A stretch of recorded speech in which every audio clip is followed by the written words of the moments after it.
Hi, everyone. Mike Haas along with the Cajun Ken and Bobby Hebert. Practice in Metairie. First session done today. Full pads. Nothing like it was Sunday with 126 plays and the scrimmage. And expected that. I guess really the news of the day, for me at least anyway, they've been pretty injury, Nick Salivary, but you lose the running back, Devin Neal, with a Right. Yeah. Right. hamstring, might be out a couple weeks. You don't know. Well, that's an opportunity for Clyde Edwards-Helaire and Cam Akers take advantage of that. Who's going to get the reps against the Chargers, and I thought this was Edwards-Helaire best day as far as vision running.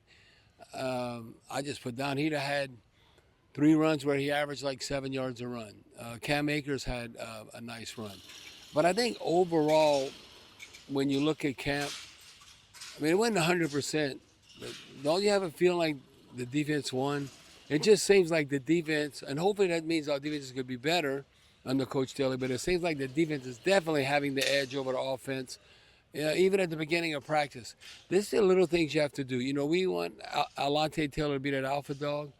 Well, shoot, we've seen him miss interceptions. It hits you in the hands, and that's a pick six. And that could be the difference whether you're going to win or lose the game. Jordan Howden. All of a sudden he drops an interception, but he bounces back. He gets one over the top. So the bottom line is you got to be opportunistic. When the ball hits your hands, you have to catch it. I thought it was interesting with Spencer Rattler. 2 days in a row now he's running with the ones.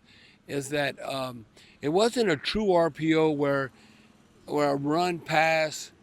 It was like a run option with the quarterback reading defensive end, and they blocked where you can get outside, and that would have been about a 12-yard gain.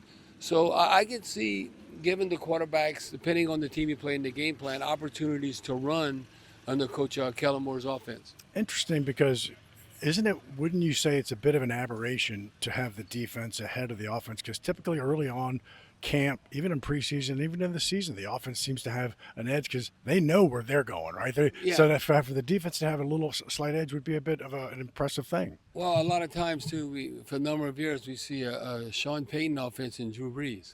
So Hard to be ahead of them. Yeah, so yeah, it was kind of like, well, they have the edge, and they just keep on taking, they have their ducks in a row. So that'll be interesting to see.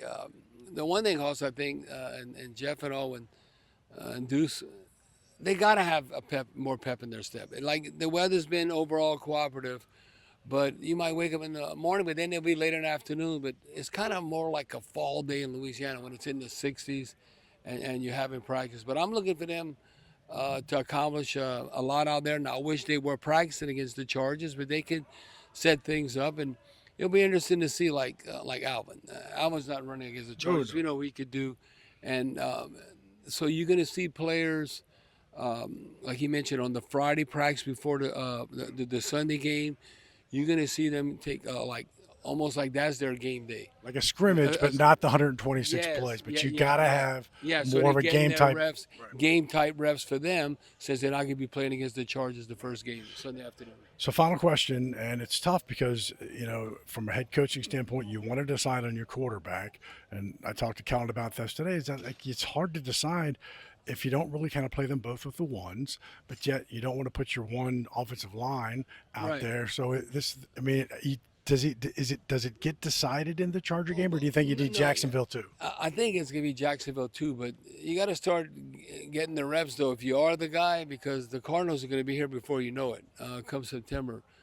But I look in the past, if you're going to try and be fair or an opportunity, it does make a difference if you're the first line or the second line. And so I would see this, what I would do, and I'm not in charge, but if Rattler was starting against the Chargers, let him get a series or two with the ones. And then against Jacksonville, I would put Chuck to start against Jacksonville and have a series with one or two series with the ones. And then you kind of play from there. So that's why you can't not afford to not get off to a great start. I always tell people, if you're interested in preseason football, now we want them watching the whole game. But And listening. listen, but don't be late to the party. If you really want to see kind of a good feel who you might be seeing on Sundays, is that a lot of times out the gate that first quarter, who's playing and who's getting the reps, and who the coaches are trying to see what they're going to get. in an actual game where they do tackle. Right. You know, the running Oh, back yeah. breaking Tackling. tackles. Yeah. And then, Oh, yeah. okay. I was in position to tackle. Now that I get him down, you know, defensively, you say, oh, what I got him down. Well, in the game, you have to actually get him down. Well, the next time that we talk to you, we'll be standing on the field at Anteater Practice Fields in Irvine, California. They'll fly tomorrow. First practice in the afternoons, 4 to 6 in the afternoon Pacific time, as they kind of flip the schedule around with Jeff Nowak, Bobby Hebert. I'm Mike Koss. We'll talk to you soon on WWLAMFM.com and the Odyssey app. Who dat? Go Saints.